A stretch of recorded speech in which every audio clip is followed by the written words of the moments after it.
In this video, I'll show you how to restart Microsoft Teams, also known as reloading the app. Restarting Teams is one of the fastest ways to fix common problems like lag, sync issues, or features that aren't working as expected. Let's go over the simplest ways to restart Microsoft Teams on your device. First, make sure Microsoft Teams is currently open. Go to the bottom right corner of your screen and look for the System tray. Find the Microsoft Teams icon, right-click on it, and select Quit. This fully closes the app instead of leaving it running in the background. Next, open Microsoft Teams again by clicking it from your desktop, Start menu, or taskbar. Once the app launches, Teams will reload and refresh all of its services.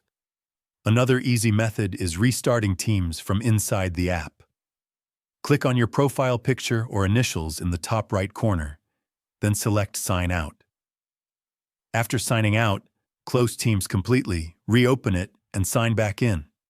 This also forces a full refresh. If you're using Microsoft Teams in a web browser, restarting is even easier. Simply refresh the page or close the browser tab and open Teams again to reload it instantly. And that's it. You've successfully restarted Microsoft Teams and refreshed the app. This quick step can fix many common issues and help Teams run more smoothly.